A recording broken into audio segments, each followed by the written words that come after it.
After Denmark lost the Second Schleswig War in 1864, John Jensen and his younger brother Peter left their ruined country.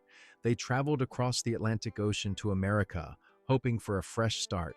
For 7 years, they worked hard to build a new life in a land that felt strange and unfamiliar.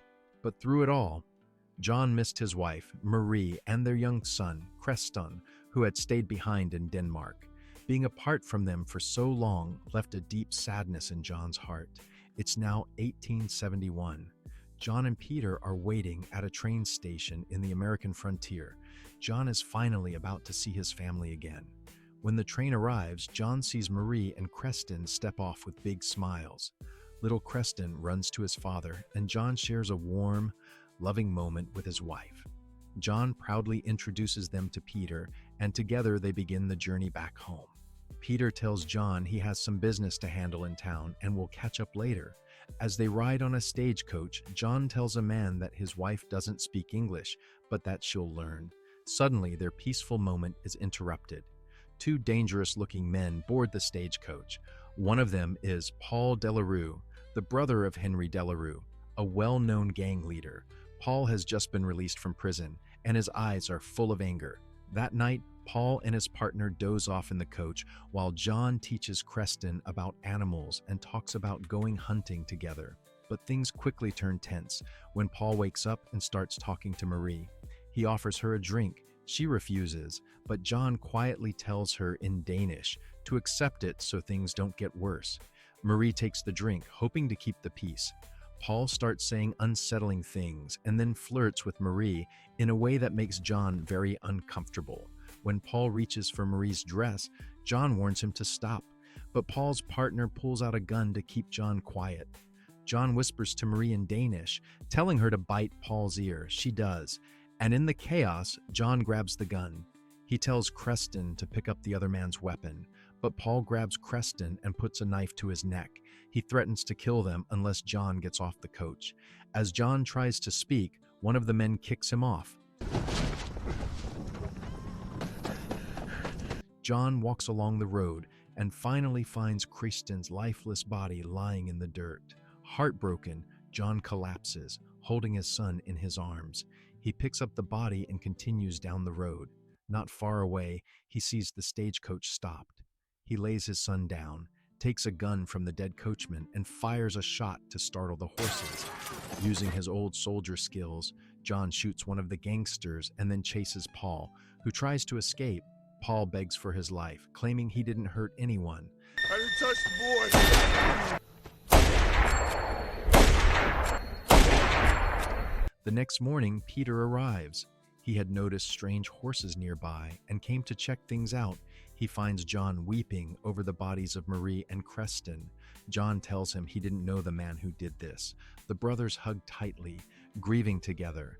Now they only have each other. The scene shifts to a dusty Wild West town.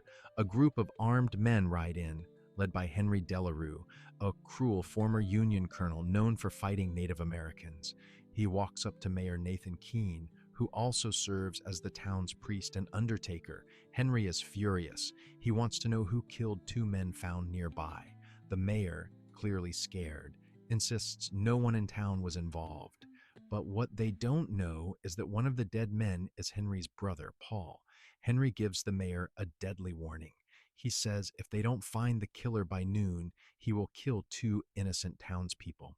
If the mayor doesn't choose the victims, Henry says he'll kill four. The mayor ends up choosing Mrs. Borowski, an elderly gun shop owner and a legless man. Henry shoots the disabled man without hesitation. As Mrs. Borowski's grandson, Wojciech, cries beside her, she bravely prays for Henry's soul. But Henry kills her too, showing no mercy. Still not satisfied, he kills a third innocent man in front of his own wife. Sheriff Malik tells the townspeople to stay calm and not fight back. The town is helpless. Henry then demands more protection money and raises the monthly fee. At Paul's burial, his mute widow Malene, also called the Princess, stands silently. Henry gives her cold words of comfort. At the same time, John and Peter bury Marie and Kristian. Full of sorrow and a thirst for justice, they decide to head west. Their shooting skills make them stand out, and some townspeople start to suspect they killed Paul. When they reach the town of Black Creek, someone tips off the sheriff. Later, John tries to sell his land to Mayor Keene, but the mayor offers only half of what John paid, blaming Delarue's new taxes. John then realizes the man he killed was Paul Delarue. With no better choice, he agrees to sell for the low price. Keene warns him to hide the money in his boot.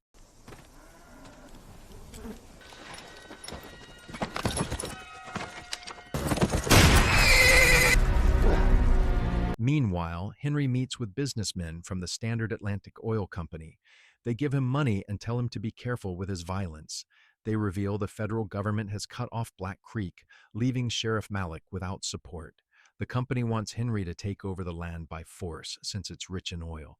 Peter is arrested after putting up a fight. Later, I'm sorry for your loss, John. We won't be the last man, Delarue. But your death's gonna buy us some time. Sheriff Malik tells John the truth. John's death might buy the town enough time for the government to step in. The next morning, John is handed over to Henry's men. As a final insult, Henry's right-hand man punches John in the face.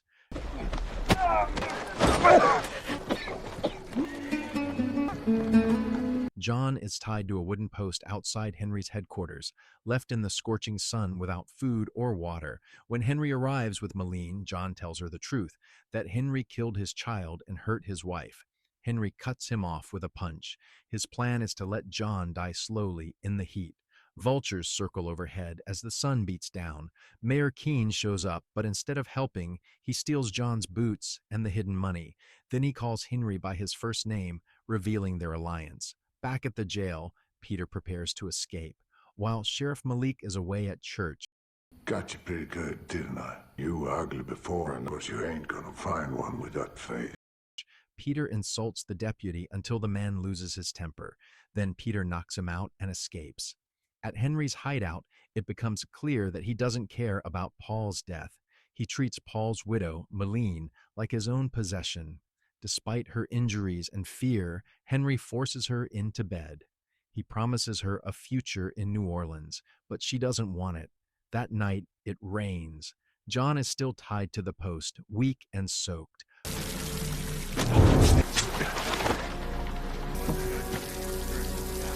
Finally, help comes. As they escape, two more gang members try to stop them, but Peter shoots them. The gang chases them. John, too weak to stay on his horse, falls off.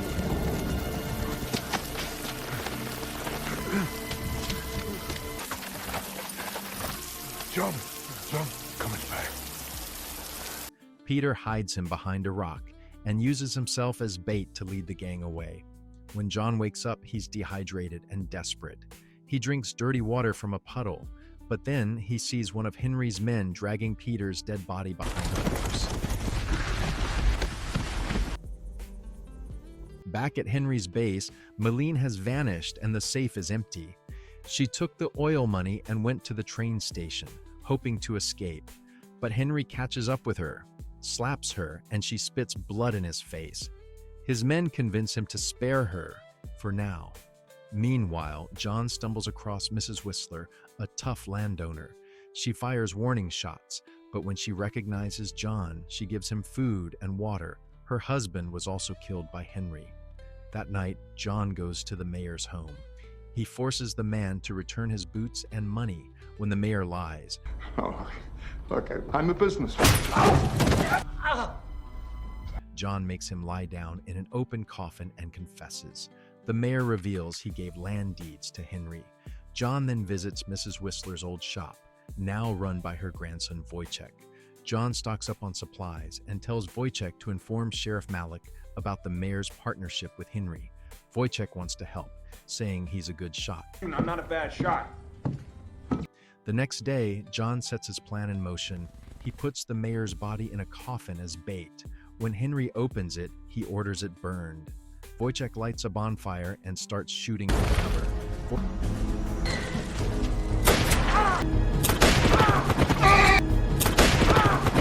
Wojciech climbs to a rooftop with fuel, but a thug hears him. The man finds Malene upstairs. Wojciech shoots him, but the man downstairs kills the boy. As he lights a cigarette, he doesn't realize the fuel is all over the floor.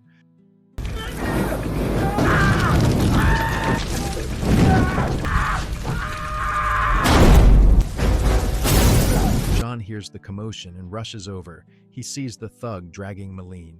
John shoots him in the leg, but when John